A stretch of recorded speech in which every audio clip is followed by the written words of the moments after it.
thank you so much for joining us. It's been thrilling to watch the hashtag, to be on Hopin, and to listen to so many of the conversations that are happening from all over the world. Thank you to Women in AI for having us today.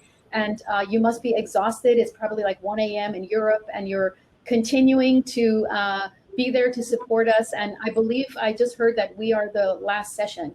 So it's a huge honor. Oh, wow. It's a huge honor. And how perfect that we're actually going to showcase some AIs for you. And so I'm sure some of you have been waiting for this. Today, we're going to be talking about cultural AI and brands and ways that we can bring more personalized cultural relevancy to artificial intelligence. And it's exciting because our panelists are from all over the world. So Holly is here from Canada, Nikki is here from New Zealand, Nasrin is here from Princeton, and I'm in the Washington, D.C. area. I'd like to begin by giving everyone a minute to introduce themselves, and I'm going to go to Holly in Canada first. Hello, everyone. I'm so grateful to be here. My name is Holly. I am Director of Creative Services at Soul Machines. So Soul Machines is an AGI company that makes digital humans. I'll get to what that means in my presentation in a little bit, but I'm also the founder and director of Women Who Code Vancouver. I have worked as a AI research scientist in a humanoid robotics lab before, despite also having a background in anthropology. So if that seems interesting to you, definitely give me a follow on Twitter. I'll put my handle up in a little bit and we can chat. But at Soul Machines, I lead a team of NLP engineers and creative designers on the delivery and implementation of our digital humans for the world's most iconic and largest global brands. So really excited to be here. Thank you so much. I'll chat a little bit more in a little bit in my presentation. Awesome. And Nasrin, let's go to you next. Okay, hi everyone. I'm Nasrin. I am by trade an AI research scientist. Right now, I'm founder of a brand new AI startup that is right now in stealth mode. We're, our mission is to make data-driven decision making available for anyone and everyone, regardless of their technical background, which is we're super excited about. And later on, I can talk so much more about it a couple months from now. So make sure to catch up with me later.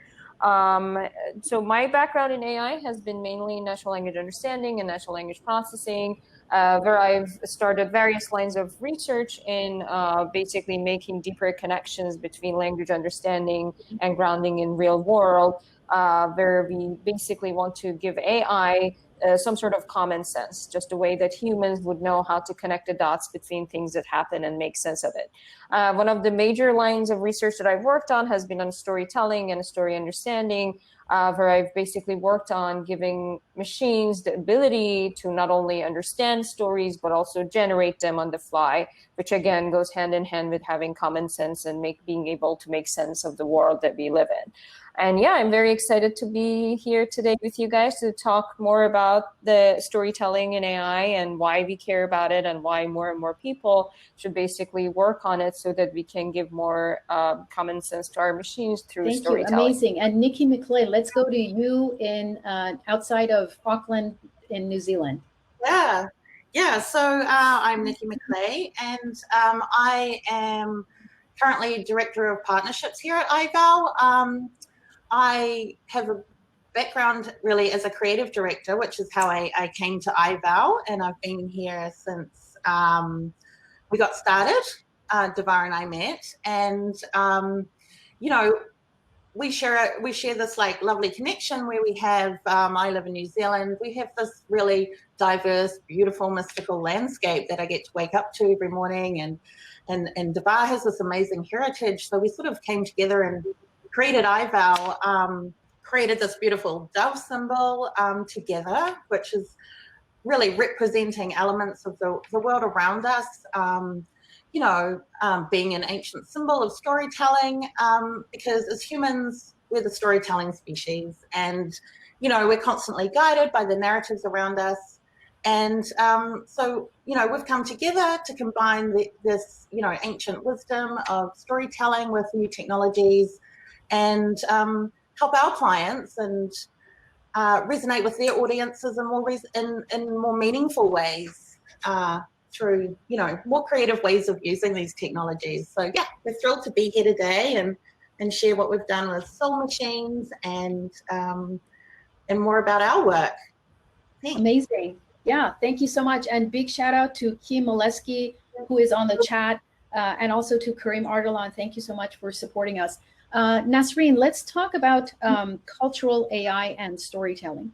So obviously, for many of us who are entering this field or have been researching this field, ultimately, we want to create a product that will be bought, because we're not creating, an AI and storytelling experience only for our personal use, right? So why do we need to bring a cultural lens to this? Why do we need cultural AI and storytelling? Absolutely. So maybe I will step back a little and talk a little bit more about storytelling in AI in general, and why a few different research scientists, including myself, have chosen to work on it. So as Nikki sort of opened up the path for us, narratives have been a major cognitive tool that as human beings we've used throughout the history, right? And it's such a strong communication tool that we have, which has been serving a variety of purposes. So just going back in time, there's various evidence suggesting that the audience just better understands the stories, right, and narratives, as opposed to expository kind of writing, which is why AI systems basically need to be able to communicate through stories. It's just such a human trait that if we ever want to get to the ultimate, a humanistic kind of AI tools and platforms, this is just a no-brainer, right? So storytelling has been historically one of the oldest ambitions in AI, but also one of the most challenging. So if you go back from 50s, 60s, there are people in computer science world that have just tried to build sort of storytelling bots of some sort. But a lot of them have hit a wall, and they got to the fact that, turns out you need so much word knowledge and so much understanding about the details of how events basically, from temporal and causal aspects, how events, get intertwined and interplay to tell stories. That has been one of the major hurdles, which is why when I personally got into working on natural language understanding and natural language processing, I was super interested in tackling the problem of common sense reasoning and how could we actually give AI systems that can tell stories this major blocking thing, how can we remove this major blocking thing so that they can actually be more naturalistic and be more understanding. So anyways, through that lens of wanting to give AI systems a better way of communication, I got into working on storytelling. And so storytelling goes hand in hand with the story understanding, right? So AI systems should not only be able to tell stories, but they should be able to hear back and then have this kind of a two-way communication. So it's a field intertwined with story generation, narrative structure learning, script learning, all these other terms that you would hear in AI world. So the way that we usually go about building AI systems in general is you collect some data, or it could be historical data, it could be data that you crowdsource, right, on the tools like Amazon Mechanical Turk, and then you train your various kind of AI models on it, and then that's the system, right, that you can deploy, and then something that people get to interact with, or AI versus AI, whatever scenarios. One of the kind of known problems about AI systems has been the fact that they are biased, right? So whatever shape and form your data takes, that gets amplified, super amplified, and that's what it gets portrayed into your AI systems and models. So one major problem that you can see with the existing chatbots, the storytelling bots, whatever kind of conversational agents out there, is that they will be biased, right? They could make terrible, bizarre mistakes, which can get out of hand often and become fiascos in terms of the bots making really sexist or racist remarks. As I'm sure the audience has heard so many such media coverage about such stories. But anyways, one major problem we've had is that these systems are not culturally aware, right? And this lack of awareness, of course, tremendously comes from lack of data on that kind of cultural lens that we need them to have.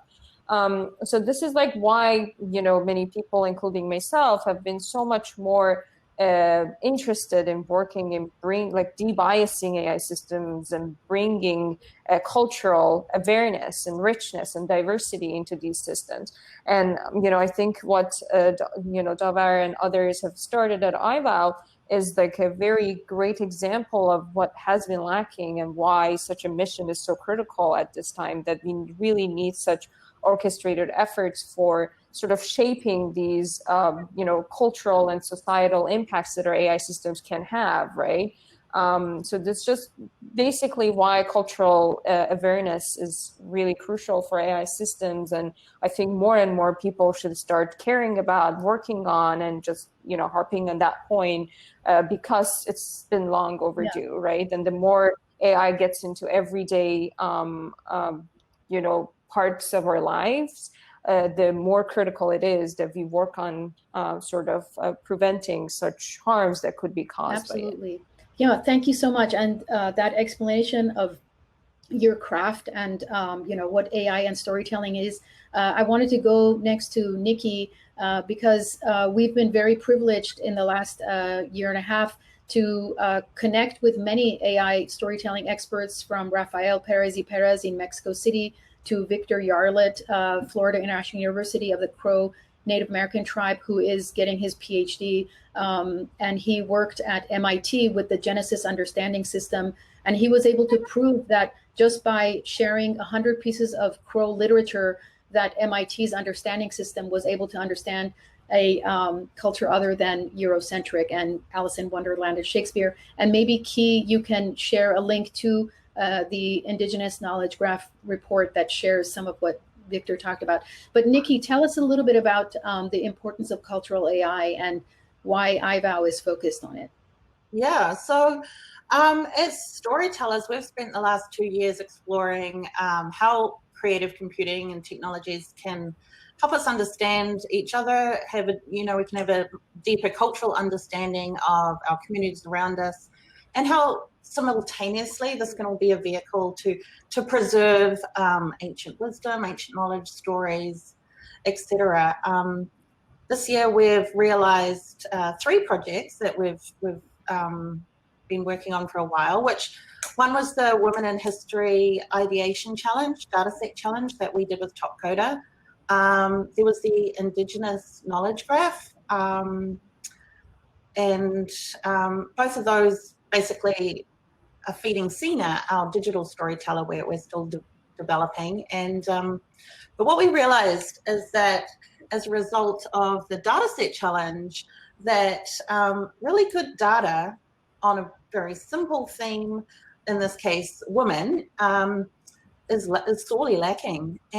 But conversely, like the way Nasrin just explained, we can take a somewhat really complex lot of information in the form of a traditional story, which has mystical elements that in some ways got a lot of esoteric elements to it, and create a cohesive and culturally rich narrative to come out of that. So it's not a case that the data is hard to compile or find, but that it's overlooked and non-existent or tagged ineffectively or in a very sexist manner. So we need to bring more capacity to AI, develop path algorithms that can effectively gather this information and about women and culture from different sources, and contextualize them more effectively for use in these systems. And we've seen this here as we're all experiencing right now, doing it virtually, how COVID-19 and the impact of that isolation, disconnect, has been felt at a really individual level. So at IVOWs, we're working together and things changed, our plans changed. This gave us a really poignant sort of point of reflection, because we've been working and talking about these ideas for a couple of years now, and suddenly they're very immediate, they're very relevant, and it gave us the impetus and excuse to really push forward and get these projects happen. Also, we're all at home, so we had a bit more time to do it. But we've seen how globally our differences and our commonalities really define the experience of the pandemic too. And this is where, our desire to bridge these technologies come in. And Davar's going to speak in more detail about the Indigenous knowledge graph, but this is a good working example of how we're trying to achieve our goal. And just quickly, we took a selection of Indigenous recipes that were shared with us, and they're often passed down generation to generation orally. And they often come with a story that might be slightly mythological or, provide some sort of legend that that carries knowledge around the food and ingredients that goes with it. And we're able to break that down into smaller segments of knowledge to access, individually, but preserve that whole story in Sina. So as a use case, we imagine that in times like now, when we feel a disconnect, unable to visit family or friends, we can ask Sina to share a recipe that's very culturally specific and personal, the one our grandmother used to cook, or the one that triggers a childhood memory because we can't get home, or one that's been lost over time. And imagine when we're cooking and absorbing in the smells, we're able to listen to a story or a song also that's part of that narrative that's been input into Sina. And we're taking on that knowledge and able to pass that down ourselves. And, I'd like to see these kind of things be very creative, and maybe we could share them like we do family and friends with a podcast or, an audio book, something that's very meaningful and personal. So it's beyond the brand, beyond transaction, and beyond personalization into being a really personal experience. Because, these creative, innovative ways of using this data too are where the magic happens. And this is where IVOW comes in and why we love what we do. So, yeah, thank you to everybody. Anyway, Soul Machines, and carry on. Yeah, it's so exciting. So you said the magic word, which is magic, and I'm going to hand it over to Holly next to really give us a sense of what is happening at Soul Machines. And I briefly want to share that Key is going to put a link to Sina. So Sina is our current storyteller, a conversational AI, currently prototyped on Google Home. So she can put the Google Home link there. So Sina has a deep appreciation for global cultures and offers you stories and insights into not just women in history, but ancient traditions around food and culture. So we have amazing design things coming up with IBM in late September and early October, where we're going to be looking at ways to potentially look at the IBM Watson platform, Chef Watson, and ways to bring cultural intelligence to that. So it's a really exciting time for us. And I was in Dublin, Ireland, speaking about storytelling and cultural intelligence, and I met one of Holly's colleagues. And he came up to me in Ireland and he said, we really should connect and see if there's something that we could do together. When I came back, we connected, and then COVID happened. But honestly, it's probably because COVID happened that Erica, Lloyd, and Holly took the time to, do this limited collaboration with us. So we're super excited to hand it over to Holly to talk about Soul Machines and then our collaboration on Sina. Thank you so much, Davar. And unfortunately, Erica could not be with us today. She's feeling under the weather, but I am going to represent her and discuss how Soul Machines is embodying some of these narratives and humanizing computing through astonishing digital people. I've actually created a little mini slide deck with a video to share everyone. So as I've formally introduced myself, my name is Holly Peck. I am the Director of Creative Services at Soul Machines. And at Soul Machines, we are doing truly incredible things, pushing the boundaries of what machine intelligence can bring us as it relates to embodied digital conversational experiences. So my name's Holly. I am engineering director and creative director at Soul Machines. I'm also the founder and director of Women Who Code Vancouver, so coding is very close to my heart, as well as being a AI and machine learning advisor to a food technology company in Vancouver. If you're interested in the intersection of food and AI, I advise a company called Spud and FoodX, so be sure to check those out. However, at Soul Machines, I'm really living in the intersection between conversational interfaces and character-driven, hyper-realistic, biologically inspired avatar experiences. So I manage a team of NLP, natural language processing engineers, and conversation designers to deliver digital human solutions to, honestly, the world's most iconic brands. And we deploy our digital human solutions across a variety of verticals and use cases to achieve particular user goals. And most importantly, our technology and platform actually really empowers our customers to deliver character-driven multimodal experiences. And I'm going to get to what that means in a little bit. But one of the most fascinating things about my job as kind of a hybrid technical and creative person is I get to actually think about how to personify and embody organizations. And if you think of what organizations are composed of, you know, an organization or a company is truly a cybernetic collection of many things, of people, of processes, of machines, of ideas, of products, of, you know, databases and catalogs of things. And I get to think about how to blend and map and synthesize these experiences into conversational, embodied, interactive experiences. And that's super fascinating. And from a technical art perspective, we actually have a proprietary character generation pipeline that combines the facial morphologies of different three-dimensionally scanned human models into new character experiences. So it's a very artistic endeavor as well as a technical one. And you know, the workflow itself touches on many machine learning powered workflows as well.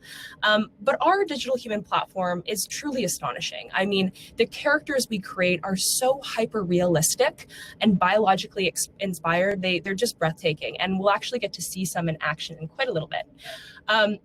But as well, our mission at Soul Machines is to truly humanize computing interactions, to enable customers to understand and know their users, reach their customers in times of COVID, and transform and automate business workflows through the power of storytelling and conversation. It's a really interesting intellectual pursuit, but we're going to actually get to an example in just a moment. And as an AI company, we are really deeply committed to developing ethical and responsible conversational AI solutions. So we don't, we don't actually deploy unethical, biased machine learning solutions, as we've discussed previously. So this is, the next slide is actually a video highlighting our collaboration with IVOW. And what we did, with IVOW was we actually put faces as a front-end engagement layer to IVOW's conversational AI experience. And we did this through 3 digital human stock characters to actually relay a conversational story or just a narrative to really highlight the dynamism and realism of our digital avatars. And so I'm gonna get to this in just a moment. Hello. But this is the video that we created together. And these are actually 3 of our characters. My name is Sina. I am IVOW's digital storyteller. What would you like to learn about today? To share the stories of humanity in the future, digital assistants like me need to be better trained with cultural metadata. Fusing artificial intelligence with cultural storytelling will help diminish bias in algorithmic identification and train AI to be much more inclusive. It would be a real honor for me to tell you about some of the amazing women who played important roles in the history of humanity. Feel free to ask me about women such as Queen Liliuokalani of Hawaii, the American civil rights activist Rosa Parks, or the French warrior and saint, Joan of Arc. Rosa Parks was an African-American woman best known for a courageous act of defiance. On December 1, 1955, she rejected a bus driver's order to give up her seat to a white passenger. The U.S. Congress declared Rosa Parks to be the First Lady of Civil Rights and the mother of the Freedom Movement. June Almeida was born into a working-class Scottish family, and through hard work and study became an expert in electron microscopy. In 1964, working with other scientists, she discovered a new virus. Because of the protuberances on the virus that looked like a crown, they called it coronavirus. Similar to how humans learn by the stories their parents and teachers read them, machines like me can also learn through stories. You just need to help me and make them AI ready so I can access them and share them with everyone. Since ancient times, physicians like Ibn Sina or Avicenna have said good health begins in your digestive system. One example, the famous Persian walnut and pomegranate stew called fesenjan, a balanced dish because walnuts are hot-tempered and pomegranates are cold-tempered, so they create a healthy meal. This future is possible. Join us at IVOW and Soul Machines, and you too can share your stories and empower others through AIs like us to learn about each other's cultures and stories. Thank you, Women in AI, for this opportunity to join you for this panel. Shout out to Davar, Holly, Key, Erica, Nikki, Nisa, Bob, Kareem, and Nitin. Awesome. So that was just a little video demo that my team put together, showcasing how Soul Machines is actually embodying conversation and narrative through our digital human platform. And now just going back a little bit, I actually want to put the spotlight on two partnerships that we're really proud to showcase. And the first one is, you actually can see her here. This is Florence. And Florence is actually one of the world's first digital healthcare workers in collaboration with the WHO, AWS, and Google Cloud. And we launched Florence during COVID. So her actual first launch was about a month ago.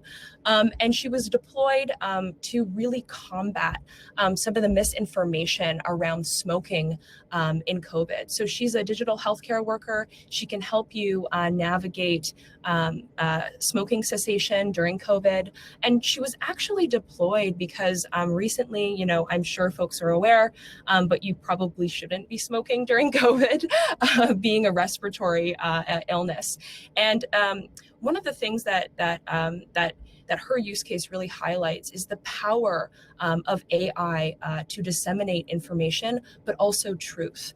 We're living in an age where we now have to question the veracity of information we read on the internet. And in the wake of COVID, we were actually seeing, tobacco companies and big tobacco, frankly, spread a lot of misinformation on why it was okay to smoke during COVID when in fact it wasn't. So that was the intention of deploying Florence.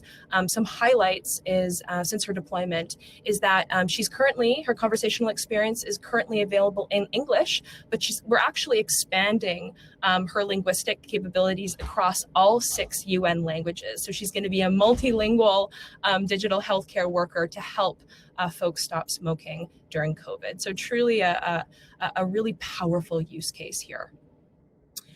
The second use case I want to highlight is Bella. And Bella was started as an internal research project in Soul Machines during COVID. And her genesis was actually driven by the question, how can we help? How can we use our character digital human platform to reach people in times of COVID, when people are isolated and in need of frankly stories to connect and unify them. So we built Bella. Her use case was actually around companionship and mental health.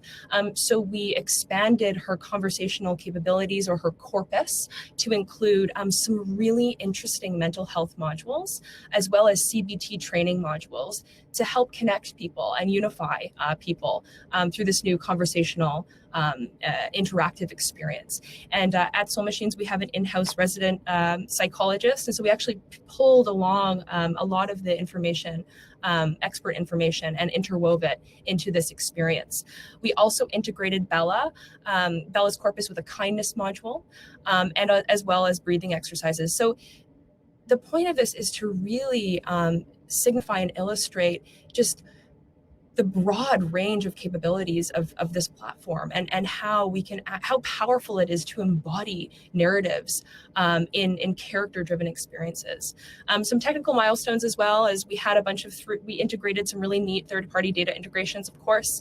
One of the things we pride ourselves at Soul Machines is being the only character generation platform to integrate autonomous animation into our experience. So based on defined features from perceptual data, so data coming through the webcam and microphone, we're actually able to allow the character to autonomously interact if it detects a certain facial expression or a gesture of the user, or if it extracts a certain sentiment label. So it's a really interesting, enriched, multimodal, emotional experience, and that's kind of the bread and butter, and really what we're excited about at Soul Machines. As well, every single persona or character is kind of hand-tuned and developed, with our customers. So it's a truly remarkable and very creative experience. So if you're interested in learning more, at Soul Machines, we are pushing the boundaries of, machine intelligence and embodied character-driven conversational experiences. If you're interested in that and learning more or partnering, please get in touch. I'd love to hear from you. So thank you so much. With that, Davar, I'm going to hand it over to you. So much. That was so fascinating, and I'm seeing on Twitter people talking about this, so it's really cool. Yeah. So Nasrin, I think it would be great first to have your brief reaction to some of what Holly has shared, or even our demo, and then I wanted to, as the last question, talk about the data set challenge that we just had. But maybe we could just have you react to what Holly said and what we shared. So first and foremost, wonderful presentation, Holly. Thank you so much for sharing. I personally didn't know anything, if any, about Soul Machines. So I think this was pretty cool. They're just the world of digital beings, right? And building AI avatars is something that has been getting traction in the past couple of years.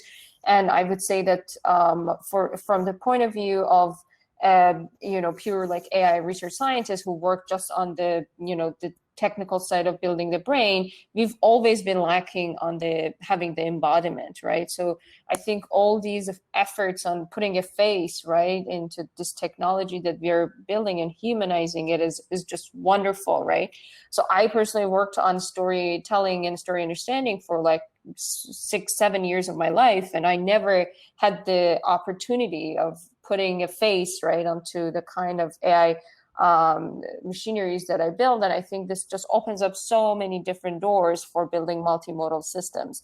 So I think this is a great step forward in helping storytelling AI systems that want to be culturally relevant to get into hands of people and have a better way of basically communicating and getting perceived, right, with a more humane kind of a way, in a more humane kind of a way. So that's just definitely something that I would love to get my hands on as a research scientist. I would love the collaboration between, companies like Soul Machines and other like platforms that build digital avatars, them, more interacting with I would say academia in order to get these kind of technologies out there for doing more fundamental research. That would be absolutely awesome.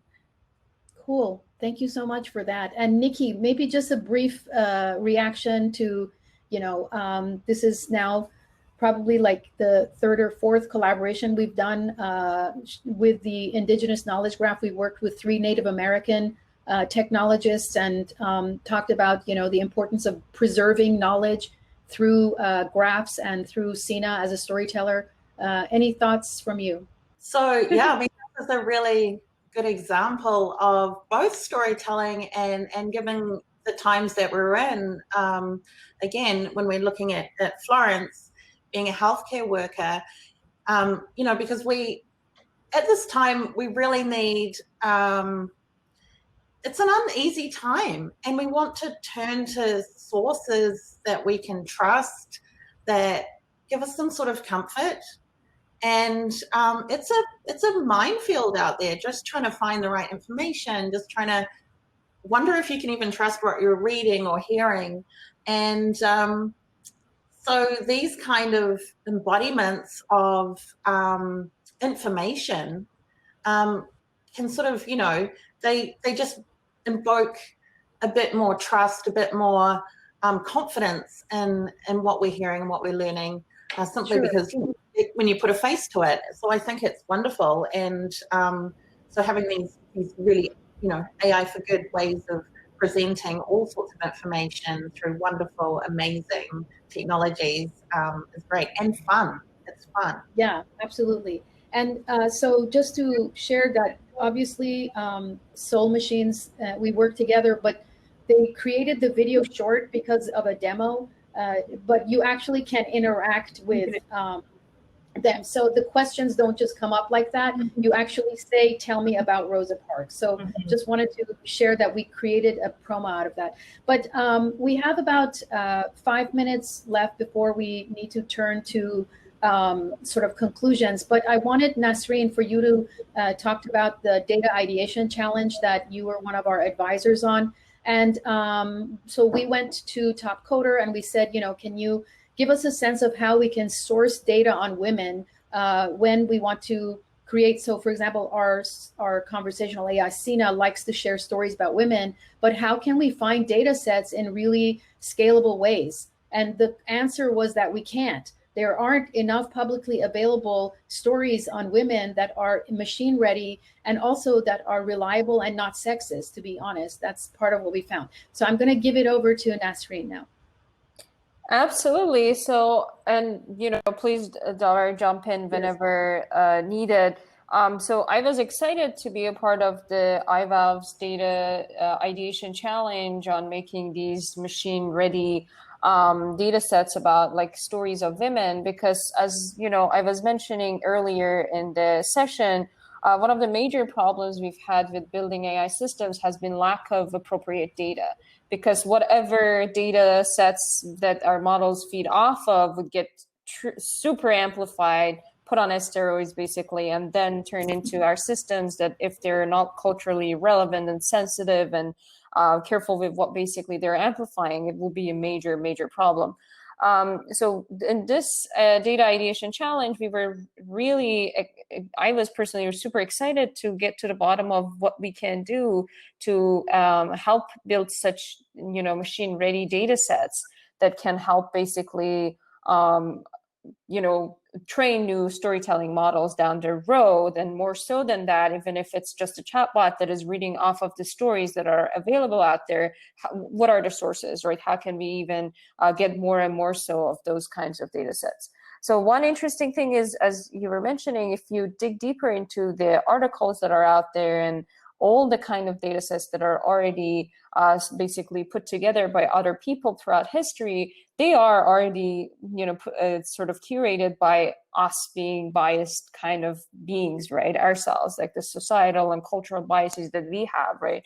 The way that that women, for example, have been portrayed throughout the history, and the kind of contributions they've had basically for whatever you know, endeavors they've been a part of, has been often put through this sexist lenses, right? So if, of course, if we feed our systems off of that, we can again amplify it. So that's not what we want. So this is like basically, you know, roughly why we were excited about this data ideation challenge. And Davar, I think you can mention more, you know, talk more about the outcome of it and how, you know, how you guys are taking it forward after the challenge. Yeah, absolutely. So I think Key already shared with you, but one of the things that we found was that there's certain foundational data sets that are publicly available. Some of them have like 70,000 biographies in them. But if you look at the way that they've tagged women, so for example, there's a category for companions, and Michelle Obama is tagged as a companion. So a woman who was first lady, a woman who was a lawyer, a woman who has many other remarkable attributes that and contributions to humanity is tagged as a companion. Furthermore, there was a category, believe it or not, for pornographic actresses. And when I pushed back on, one of the winners and talked about like, why do we even need to have this in our data set? He said, well, you said famous women. And my jaw dropped because I realized that I forgot to say famous women in science, technology, arts, and culture, please. So do you understand what kind of responsibility we have? Yeah. And so that's what we're dealing with, is a certain mindset that has been brought to creating these data sets and tagging them in ways that I don't even want to access them. So thank you that this is a publicly available data set, and that they're actually very upfront about how students and scientists use their data set. But then what if you dig in and you understand that it's detrimental to use this data set in its current form, in the way it's been tagged currently? So that was one of the big outcomes. And then also, as Nikki mentioned earlier, there was also learning that we do need to create more capacity for AI, the idea of path algorithms, to be able to source information on women through different sources. So it's not like stories on women aren't there. It's just that we can't access them in an easy way to make them machine ready. And something that everyone has talked about is how can we create a repository of stories on women, let's say focusing on science and technology, that is explainable and transparent. And so women in the field of AI and data who want to be known, who want to be found, can be found because Sina can tell their story. There's a responsibility that we have, and that is to change the architecture of way things have been done. Data ecologies are flawed and the architecture is flawed. It's not late to pause and say that we have to rethink these. And so that's the approach that people like us who come from different backgrounds, we have Nasrin, who's an AI scientist. Myself, I was a journalist at NPR News for many years. And my last position at NPR was senior producer of the Identity and Culture Unit. What did I do? I looked at the future of automation and said our identities and cultures are going to be even in more turmoil in the future than they are now, where we see civil unrest in America around racial identity. What is it going to happen in the future when automation takes over and is not prepared? What is our responsibility?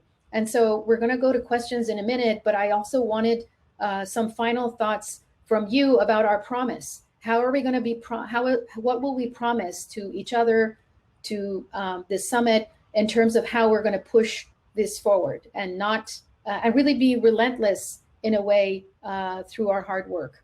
So maybe Holly, you could share your thoughts, and then Nasrin and Nikki.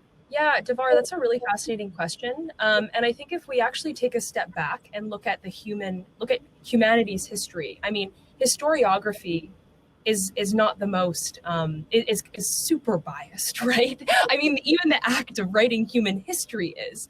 So we can't be surprised that, the input data going into our AI algorithms isn't, right?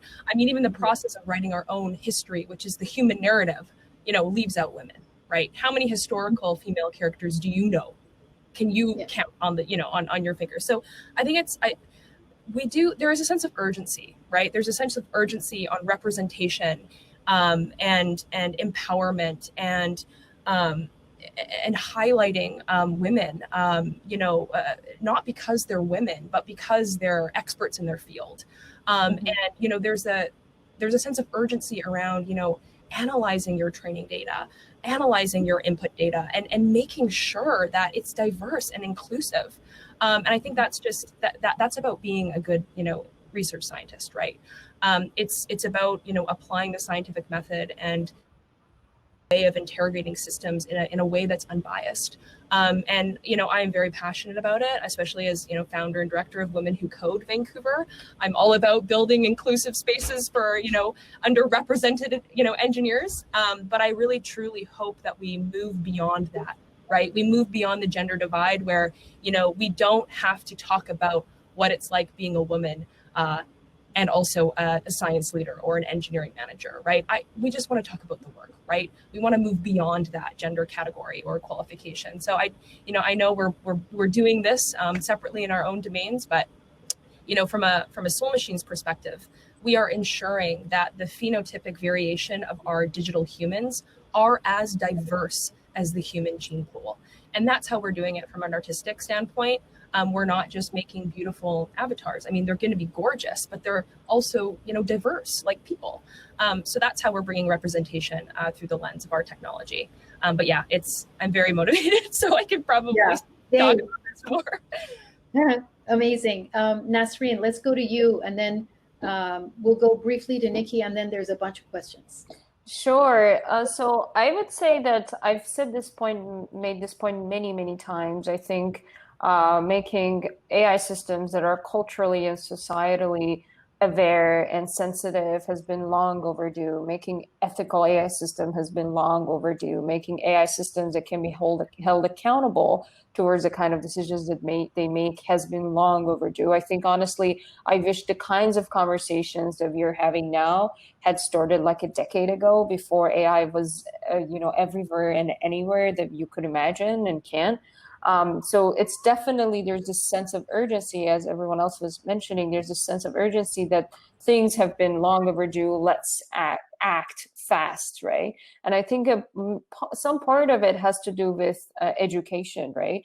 I think that as like the technologist, so my personal background has been computer science through and through, right? And I've been in the tech world forever. And until just recently, no one had opened my personal eyes to cultural awareness and like ethics in AI, etc. And I think this is a problem with the education. And nowadays, there are more and more universities and programs that are, making ethics in AI a component of their curriculum. But still, I don't think that's enough.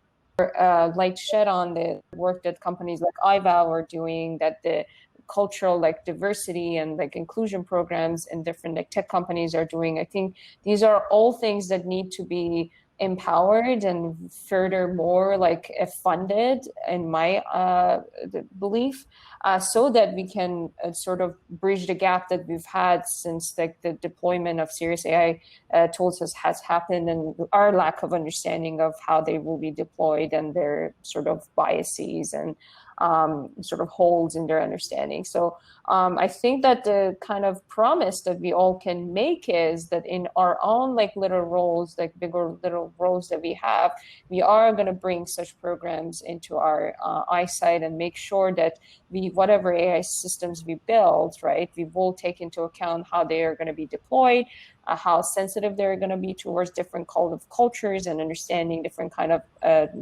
societal impacts, and just take that into account whatever we build. Absolutely. Thank you so much. And Nikki, some final thoughts from you? Yeah, well, just building on Holly and Nasrin, and talking about bridging the gaps. I'm really passionate. I'm not a technologist. I don't have a PhD in computer science. But I can contribute, and I'm passionate about seeing diversity and contribution, and encouraging people from all sorts of backgrounds to contribute this information, so these AI systems have that information from all sorts of backgrounds. I mean, Holly comes from she's anthropologist. So, we're journalists. I'm a creative. Make ceramics on the weekend. But I contribute. We can all do this, and we can all support each other in finding this information, because amazing women are all around the world doing different things in all corners, and we need to find them and share them from different voices ourselves. Yeah. I love that. I want to show something. Nikki came to DC and she brought Key and I this, and it's from an artist in New Zealand, and this is a Medal of Honor for women, but it's made out of cloth, and it's the most beautiful thing when you wear it. Medals of Honor don't have to be the way that men have made them. This is a beautiful artist. Can you tell us about this artist quickly, and then I'll go to a question. Yeah, just quickly. She's an artist. She is actually a film kind of art director from New Zealand. But these medals that she creates, they're called Medals of Honor for Women, and they're designed as, you know, a personal gift. But they're handmade from the scraps of domestic life, like old clothes or tablecloths, or, you know, what traditionally women, you know, have been sort of, you know, born to do. She's taken them and turned them into like medals of honor for basically the work that women do in the world, and they're beautiful. Yeah, I love it. Thank you so much. So we're going to go to some questions, and I think there's a lot of questions about Wikipedia and whether contributions of Wikipedia are predominantly from white men. People put some statistics there. Nasrin, do you have any insights on this? Regarding our data ideation challenge, we did find that in Wikipedia that the entries that were about women geared more towards arts and culture, and the entries that were for men geared more towards not just technology, but science and politics. But do you have any thoughts, Nasrin? So I have hunches. I like to, so, you know, I'm running an AI startup on data-driven decision making. So I would hate to make a comment that is not truly based on true statistics. I don't have the numbers, unfortunately, but in my experience of the limited data points that I've interacted with, back in time, so back in high school, I was super into curating Wikipedia articles in Persian specifically at the time, and then like multilingual.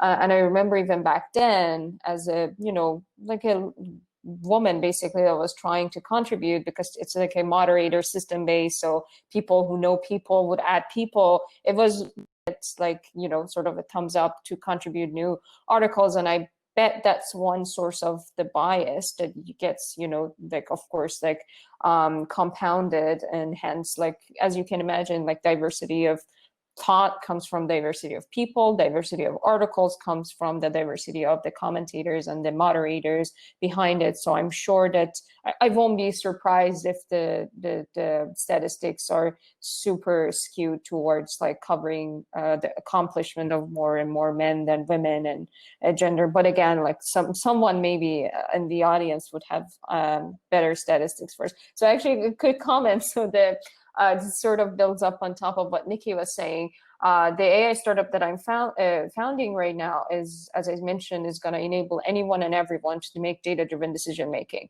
And a part of data-driven decision making is to be able to query data, right? To be able to instantly ask questions basically about your data without needing to code. So ultimately, when we roll out our product, all of us should be able to ask that question, and our, you know, AI system should be able to tell you what is that discrepancy between men and women being covered in AI. But yeah, so that's hopefully will make the world we live in a little better place by no human beings in the loop for just basically coding and programming. Oh, you're mute.